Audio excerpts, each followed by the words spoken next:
No matter how you became a single mum, there's healing that has to be done.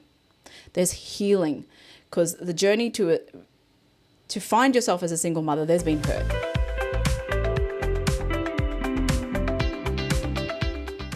Hi folks, it's Helen Rosenzweig here. On this episode of the podcast, I'm here by myself. Liana's not with me today, but I want to talk with you today about something that I haven't really shared with people online, and it's time. And I think it's really important, and I really want this to encourage women out there today. So you may not know, or you may have gleaned from some of my content, but I haven't outright spoken about it.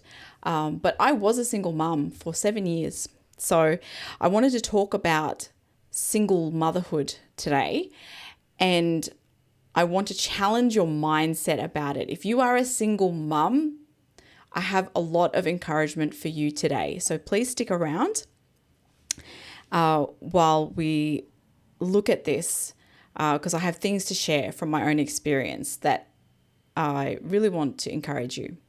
So I believe as a single mum, in this season of your life, however long this is, you have a unique and privileged opportunity in this season to experience God and see Him work in your life. I know this because that's what happened to me.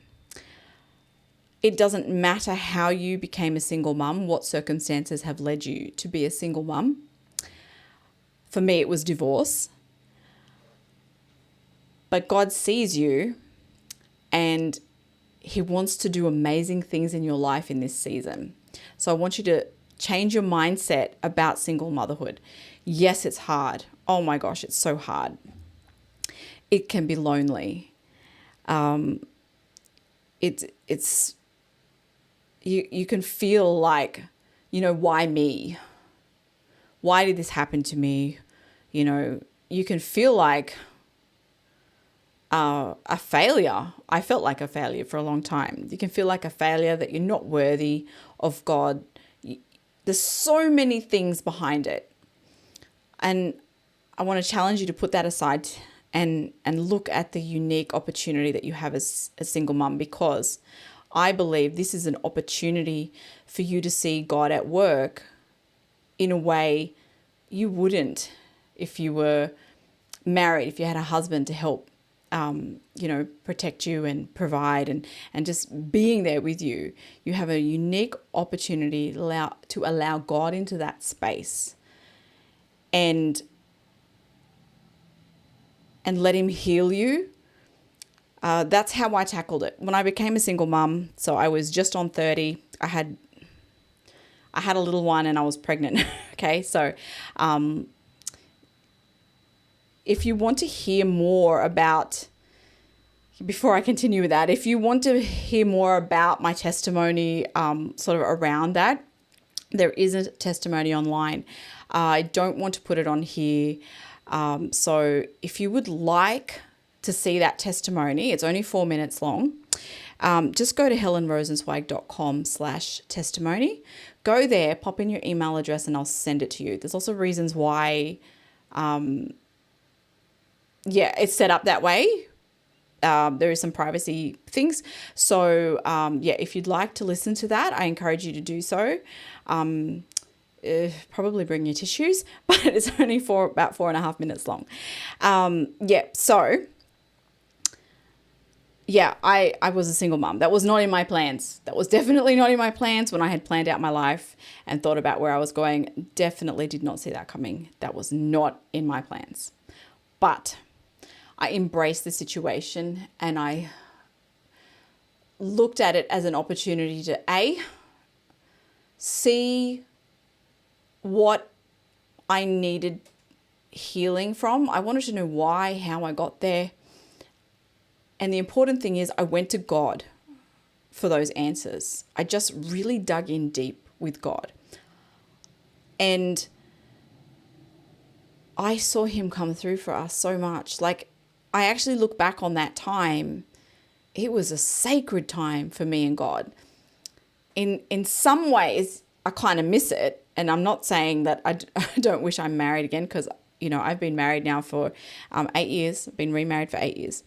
But there is a real privilege and sacred space there when you don't have a husband and you allow God to totally just step in and be everything you need. Because when you're a single mum, it's not just your needs, you're thinking of your children. So God can step in there, and he can be that husband, that protector, that provider, that father that you need in that time. And I think if you allow him in, you will see amazing things. So I thought what we'll do is we will look at some examples in the Bible first, and then I'll talk a little bit more about like specifics from my experience. But you are not, God doesn't miss you. He hasn't missed you. When he's looking around, like in his plans and everything, he hasn't missed you. That's not why you're in the situation that you're in. And he's not going to miss you in the situation that you're in. He sees you. If you have a look at Hagar in the Bible, so Hagar was Sarah, as in Abraham's wife Sarah's maid. She was given to Abraham because the poor woman, they had a moment of doubt here, doubting God's promise that they would have children. So they've taken matters into their own hands, and Hagar became like collateral damage in that, right? So here she was, she became pregnant, and then Sarah got jealous of her, and Hagar ran away. God sent an angel to find her, to come after her and bring her back. And she said, she called God, "You are El Roi." So this is from Genesis 16:13, if you want to look it up. And she says, "You're the God who sees me," right? So he cares. Doesn't matter how you got into your situation. He cares about you. He'll come after you, and he's there. He wants to look after you. So you've got Hagar as an example. You've also got, think about that Jesus, when he was dying on the cross, he had his mother in mind. He was thinking of his mother, because while he's there dying in agony on the cross, also taking on the sins of the world, he gave Mary to John to be looked after. He cares about mothers. Mothers are very much on his heart. I may get a little teary, so I'm really sorry about that, because I just feel God's love so much. And so, Jesus cares. And then you've got like the widow. There's in Luke 7:11-17, there's a miracle that Jesus performed. So there was a widow, right, and her son had died. And it says, when the Lord saw her, he had compassion on her. And then he healed her son. Like, come on. He sees the widow. So I want you to think about it as well. I know there's not a lot of references in the Bible to single mum, but look at where God is talking about widows. They are husbandless. And I really felt when I was a single mum, this is what God was showing me as well in the scriptures. You are basically a widow. You are husbandless. And there's special provisions all through the Bible for widows, okay? So remember that. So even though you think, there's no single mums in the Bible, just change how you look at that, because he does care for the widows. So there's that widow that Jesus healed her son. Then there's also in 2 Kings chapter 4, if you know the story of Elisha and that widow and filling the jars. Let me just bring this one up.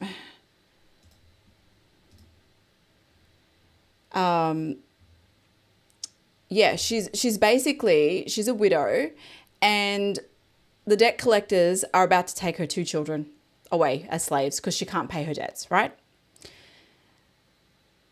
And all she has is a jar of oil. And Elisha tells her to go and collect as many jars as she can, to go and ask her neighbors and everything. And then pour the oil into the containers. And just like when they're full, put them aside and keep pouring. And then when the containers had run out, the oil had stopped. But now she could sell all of these containers to pay her debt. And she could keep her sons, okay? So think about that as well. It's the provision in that story. He provided their needs, but he also kept them together. All right. If that's a concern of yours, remember that as well. Because it's one of the great fears of motherhood, of single motherhood, is losing your children. Right. So when you look at that, you can see in the scriptures that God cares for single mums. All right, I'm just going to bring up my other things here. All right, now there's a couple of Bible verses as well. Look, there's heaps, but I just wanted to point you to some of these. In Isaiah 40, verse 11, I'll read what it says.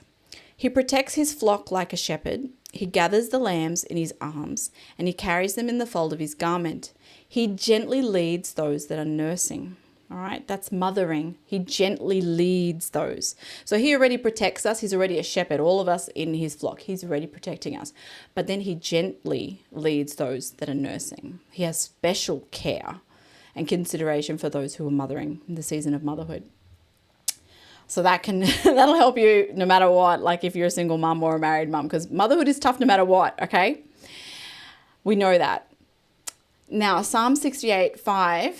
Here's another example of widows. So God in his holy dwelling is a father of the fatherless and a champion of widows. Now, I know that many of you single mothers are also fatherless. I was. My father had already passed away. In fact, I looked at it one day. I was like, Lord, I have no father. I don't even have an uncle. I don't have a brother. And I don't have a husband. Why are there no men in my life to support me? Yes, I had a brother-in-law, and he was very instrumental as well in assisting, but and we had pastors and things, but that really close relationship. And I really felt God saying that he wanted me to put him as the main man in my life. That's why I didn't have those others, because I would have put them in the place where God needed to be. So I'll challenge you on that one as well. While you don't have a man in your life, that is because Jesus wants you to put him there first. Now, and I did that, right? And I had to go through, and this thing about Jesus being gentle. He is so gentle, particularly with the single moms. You come to him and he will slowly meet you, not slowly meet you. He'll meet you at your needs at a pace that you can handle. There's a lot of healing. No matter how you became a single mom, there's healing that has to be done. There's healing, because the journey to find yourself as a single mother, there's been hurt. Whichever way that comes about, there's been hurt. And I would encourage you to go there with Jesus first. Allow him in. You've got to allow him in. If you don't allow him in, then he can't do this work, because he's not going to force himself into your life. He's not. He needs to be invited. Even if you can only invite him in this much, you just say to him first, look, God, I know I need you. I can only handle this much right now. Because you may have trust issues, and I get that, because I had that as well. You might have trust issues. You might have, rejection issues and abandonment, and they can translate into how you view God. So just give him what you have. Just give him what you have. And that's what I did. I came to God and I'm like, first of all, I was like, how on earth did I get here? And we worked through that. And I'll tell you, don't rush the process. Don't rush the process. I know it's so easy to feel like time's running out or whatever, but I tell you, God restores time. I know, because I've lived it. I had 6 years of just me and Jesus. Now, I'll tell you one thing. One thing I definitely said to God in the beginning was, hide all men from me. I don't want to see them. Because I didn't trust myself. I didn't know how I would know who was legit, who was a good guy, who wasn't. And I said to God, hide them all from me. I don't want to even see them. Keep them away from me until the right one. And I want a signed note from you that this is the right one, okay? That's another story. So I spent these 6 years just with Jesus. And he stepped in and he just healed layer after layer after layer. And it's a journey. Healing is a journey. And there were things along the way, tough things I had to do. One of the things I had to face was allowing him to love me, right? I actually had to allow him. So I really struggled with, I was a career woman, right? I had my degree, I had my career. I did stop that to have children. That was, I wanted to do that. But then as a single mom, I immediately thought, okay, look, I have capacity to earn good money. So I should be then going and working. That's what I should be doing. That would be sensible. That's what everybody expected of me. I tell you, man, you have to put aside other people's expectations. But God showed me time and time again, he shut down every avenue for me to work. And eventually I'm like, fine, I get it. Okay, fine. You don't want me to work. And it was because he wanted to provide for me. He wanted to show me that he would look after me. And I tell you what, once I lay down the pride of that, by the way, that's another podcast, the pride of single mothers. And I had it. When I lay that down, I saw him provide for us. We never wanted for anything, right? And you know what? Even right this minute, I'm hearing the enemy's voice in my head about, well, that just makes you lazy. That makes you a bludger on society. All of these things. That's from the devil. Jesus wants to look after you, and he can provide for you. And he does provide for you when you let him. So that takes that faith of letting go of some things. Just try him. Just see. All right? Just see. But I really believe that my time with Jesus as a single mother was so beautiful. I would spend the evenings with him. I didn't have a husband. So my evenings were with Jesus.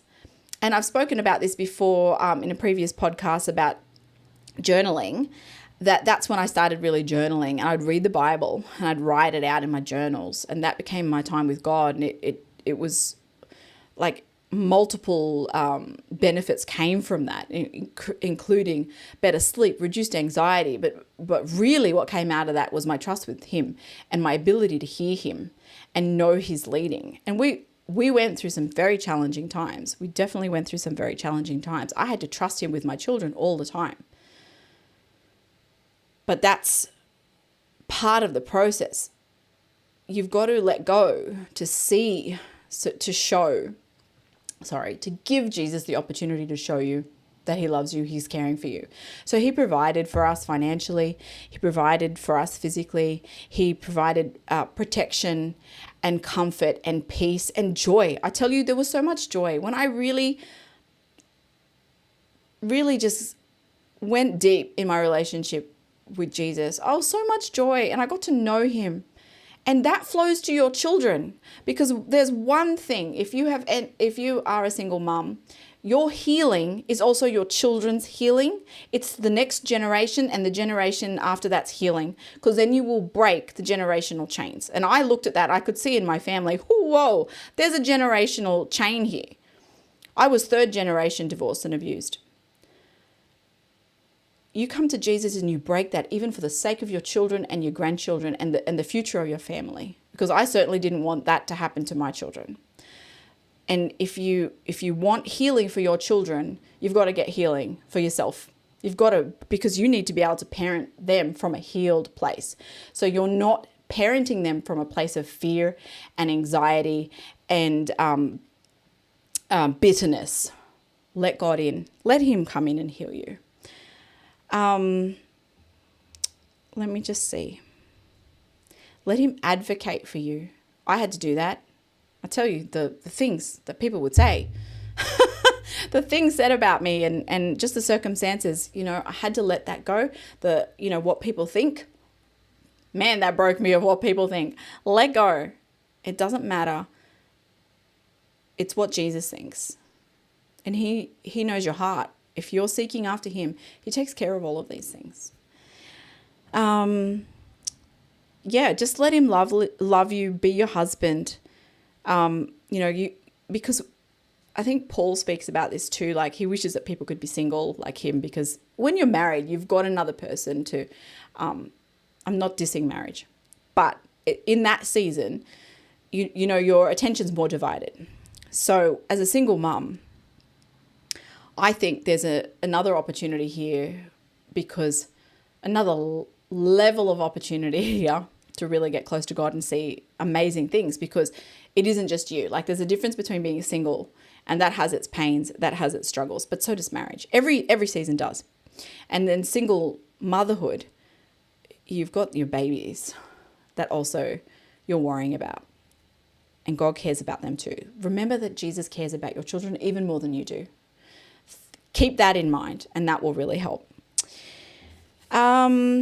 So yeah, once I'd surrendered my need to provide, because that was my own expectation. I felt that was the world's expectation. I should be providing. I had people telling me, oh, you should be working. Your mum can look after the kids. That is definitely, that works, that happens in a lot of families. It was not what God wanted for us. So, in my mind, they were my children. I had them, not to be passed off to someone else. So he provided for that so that I could be there at home. I'm just, I regret a little bit that I spent so much of that time fighting that. If I just leaned into that sooner, because it took me a couple of years to stop fighting that. It's not like I immediately just handed everything over to Jesus and all was good. No, it's a process. It's a letting go, and he's patient with you. When it was time for us to have our own place, because we'd been living at my mum's, and I thought that was a superfluous need. I thought we had a roof over our heads. I should be just grateful for that. But then God knew we needed our own space. We needed that. And he provided for that. When I finally came to him and said, we really need our own place, man, he just opened doors. By that point in time, the girls were both at school, and I was starting to do a bit of work, and that was okay. That was part of God's plan. By the time they went to school, I was just starting to kick my own business off and doing a bit of work. And at that moment, when I came to him and said, I need a new place, that morning, that morning I'd said to God, no, we need to go. And my brother-in-law, so this was confirmed from outside as well, had called as well and said, no, you do need your own place now. That morning I had work inquiries come in, like that morning. And it's difficult to rent a place in our town. There's a high demand for rentals. I applied for a house and we got it. And it wasn't a dump. We couldn't afford a lot, but it wasn't a dump. It was a cute little house in a nice area. And I had people saying to me, how on earth did you get a place like this? And I could just say, ask God. Ask God. He also, he just protected us. He provided for us in so many ways, and just the miracles that he did looking after us. And the healing he did in me. Now, I knew I needed to be healed if to be a good parent, but also to have another marriage one day, right? I knew I needed that healing because I didn't want to bring into another marriage, all the hurt and all the pain and the damage from before. I needed to be healed for that. There's no guarantees of that I would marry again, but I knew even just for myself, and it got to a point that even though I wanted to get married again one day, that was still my heart's desire. I had got to a point where I was okay if I didn't. Jesus was enough. Jesus was enough for me. Yes, there were moments of loneliness, but overall I wasn't lonely. And that's what I want to encourage you today. If you're a single mum, lean into this season. Lean into God in this season. Hand your children over to him in this season. All your fears, let him come in and heal you and love you and provide for you.